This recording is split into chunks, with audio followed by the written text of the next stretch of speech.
दोस्तों नमस्कार, मैं अजय पत्रकार।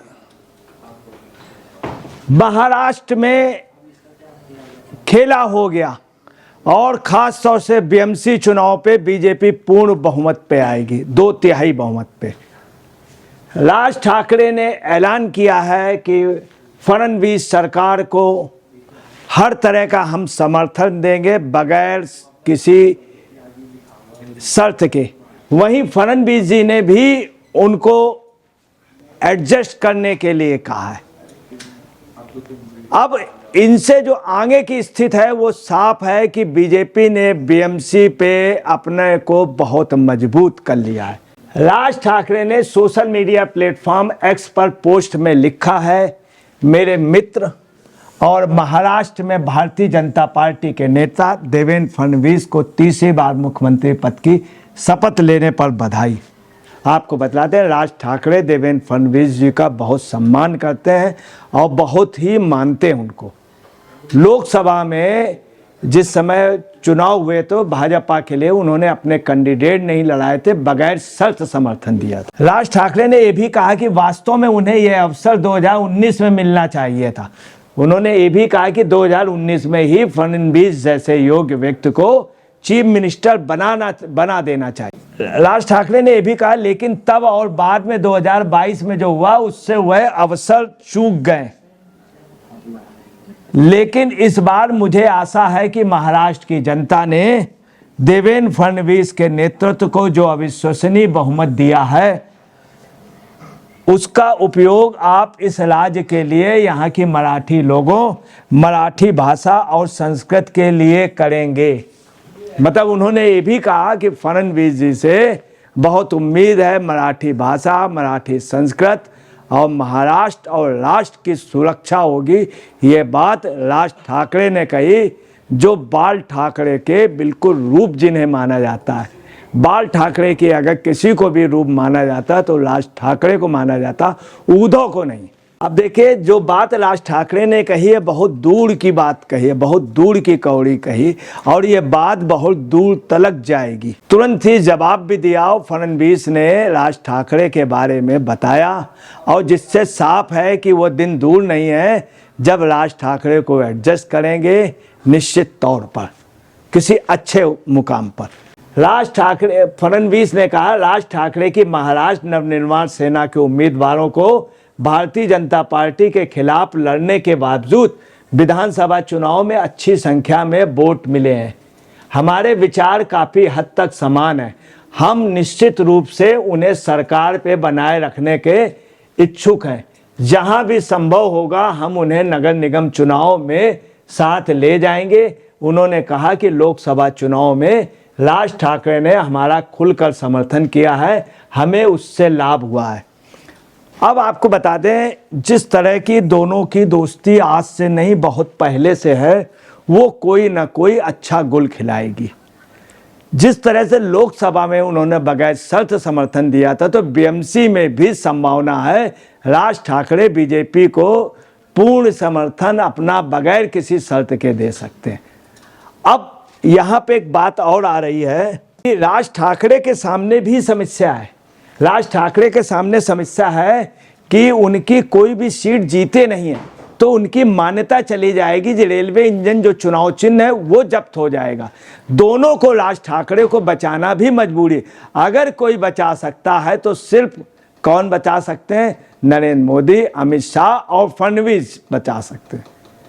फडणवीस ने भी इशारा दे दिया है देवेंद्र फडणवीस में कि हम राज ठाकरे के लिए कुछ ना कुछ करेंगे, इनको रिटर्न गिफ्ट मिलेगा और ये बीएमसी में अगर बगैर शर्त समर्थन देंगे तो इनको बीजेपी निश्चित रिटर्न गिफ्ट देगा। एमएलसी इनको बना सकती है। एमएलसी बनाने से एमएलसी बना सकती है या फिर किसी निगम में एडजस्ट कर सकती है और इनको पार्टी में ले सकती है। कुल मिलाकर के इनकी जो स्थिति है वो मजबूत की जा सकती है, चूँकि इनका सदन में कुछ नहीं, और मंत्री भी बना सकती है, ये भी संभावना हो सकती है। अब आपको बतला दें वजह क्या है। चुनाव चिन्ह रेलवे इंजन था, रेलवे इंजन, वो चुनाव चिन्ह अब सीज हो जाएगा अगर इनको पास, चूंकि इनके पास वोट भी नहीं मिले, इनको सीटें भी नहीं मिली, वोट मिले हालांकि, और इनके जो वोट मिले हैं सबसे बड़ी बात है वो बीएमसी चुनाव के लिए बहुत फायदेमंद है। वोट मिला इनको 125 सीटों में, और सब वो बात अलग है कि इनके प्रत्याशी नहीं जीत पाए।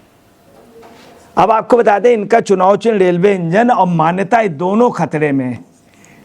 तीसरी बात यह है कि अगर इनका एक विधायक बन जाता है, एक विधायक बन जाता अगर एक एमएलए या एक एमएलसी और इनको 8% वोट, तो इनकी मान्यता बच जाएगी। अगर इनके 2 एमएलए हो जाते हैं, 2 विधायक हो जाते हैं, 2 विधायक और 6% वोट इनका है तो इनकी बच जाएगी। नहीं तो 3 विधायक 3% वोट मिलने में अगर 3 एमएलए इनके हुए तो मान्यता बच जाएगी। अब समस्या ये है, ये सब अगर कोई भी जादू इनके लिए कर सकता है तो सिर्फ भाजपा सरकार, इनकी भी मजबूरी है। और ऐसा नहीं है कि भाजपा ने अपने किसी भी, अगर उनका कोई हमदर्द है या भाजपा के साथ कोई भी विश्वसनीयता लेता है तो उसको बराबर भाजपा एडजस्ट करती है। नीतीश कुमार को तब से लेके अभी तक किया, अगर अकाली दल से पट रही थी, अकाली दल से उन्होंने पटाई, बराबर उनका केंद्र में मंत्री बनता रहा। यही नहीं, दिल्ली से भी वो विधानसभा की सीट दे देते थे। और आपको बता दें तमाम ऐसे दल हैं, जैसे बॉम्बे में 8 वाले हैं, तो उनको वो केंद्र में देते हैं, राज्यसभा में देते हैं बीजेपी, जबकि उनका आधार वहाँ उतना नहीं है। तो भाजपा अपने हर समर्थक को, हर अपने गुट के उसको एडजस्ट जरूर करता है। अगर यूपी में किसी के साथ गठबंधन था तो था, अपना दल को बाकायदे सीट देते हैं, और अगर राज्य भर से गठबंधन है तो उनको सीट देते हैं, मंत्री पद देते हैं, निगम में स्थान देते हैं। यही नहीं, अगर अपना दल से है तो अपना दल में बाकायदे, आपने देखा होगा अनुप्रिया पटेल को आगे की लाइन पे बैठाते हैं लोकसभा में, मतलब एक से एक, मतलब सीनियर लीडर। तो भाजपा अपने उनको सपोर्ट करती, तो ये पोजीशन इनके साथ भी होगी। दूसरी आपको बात बता दें, जो सबसे बड़ी बात आ रही है वो ये है कि भाजपा को लोकसभा में जो वोट मिला था वो 1 करोड़ वोट मिला था, 1,49,00,000 इतना वोट मिला था भाजपा को लोकसभा में, 1,49,00,000। और उनको सीटें कितनी बीजेपी को मिली थी? 9 लोकसभा सीटें, 9 लोकसभा सीटें।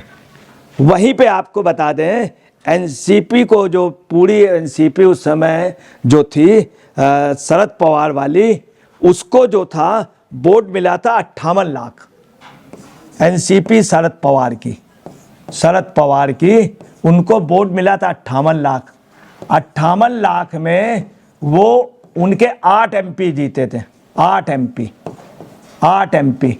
अब आप अंदाज लगा लिए 1,49,00,000 में बीजेपी के 9 सांसद जीतते हैं और इनके 8, तो बीजेपी का वोट काफी था। अब यही चीज बीएमसी में है, बीएमसी में बीजेपी को बहुत ज्यादा वोट मिला है। अगर आप सभासद को कैलकुलेट कर लेंगे तो बीजेपी वैसे भी जीत जाएगी। अगर कहीं राज ठाकरे का सपोर्ट हो गया तो मैं आपको बता रहा हूं 80%, 2/3 बहुमत बीएमसी में बीजेपी को मिलेगा, ये कोई रोक नहीं सकता है। वहीं आपको एक भी बतला दें, 2 मार्च 2025 में चुनाव होगा बीएमसी का, 2025 में होगा। इसके पहले मैं आपको बतला रहा हूं कि उद्धव ठाकरे के 84 जीते थे और बीजेपी के 82 जीते थे। बीजेपी बीएमसी में अपनी बहुमत से सरकार बना लेती, मगर बीजेपी ने बहुमत से सरकार बनाने इसलिए सिर्फ 2 एमएलए, 2 सभासद कम थे, बीजेपी बना लेती, मगर बीजेपी ने शिवसेना को तब भी सम्मान दे दिया और इनको बन जाने दिया। अब आप आइए कि बीजेपी जो थी, इनके 84 में से 30 सभा कारपोरेटर्स में बहुत नॉर्मल उससे हारी थी, 1 वोट से लेकर के 1500 वोट के लगभग। अब ये बीजेपी के लिए प्लस हो गया। अगर राज ठाकरे का ये वोट मिल गया तो इनको 2/3 बहुमत होगा, कोई रोक नहीं सकता। आप देखिए 2 एमएलए का अंतर था, तब भी बीजेपी ने इनको चांस दे दिया था, तब भी चांस दिया था। अब ये स्थित है कि इनकी स्थिति उद्धव ठाकरे की बहुत बुरी तरीके डाउन है, कांग्रेस के डाउन है। इनके सभासद सब पलायन कर रहे हैं, सब पलायन कर रहे हैं। ये भी एक वजह है।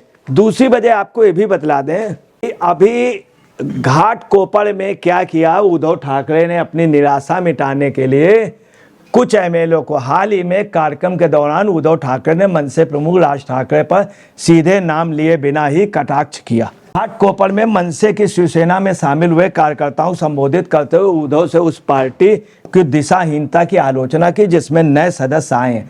उन्होंने कहा आप जिस पार्टी में आते हैं उसका ना उद्देश्य है ना ही दिशा है। ये बात कही राज ठाकरे के लिए। इसका असर राज ठाकरे को बहुत कुल मिलाकर के बीएमसी में 2/3 बहुमत भाजपा का है। राज ठाकरे बगैर शर्त समर्थन करेंगे और बहुमत होगा वहाँ, और बीजेपी की वहाँ पे 2/3 बहुमत से सरकार होगी। दोस्तों नमस्कार, मैं अजय पत्रकार।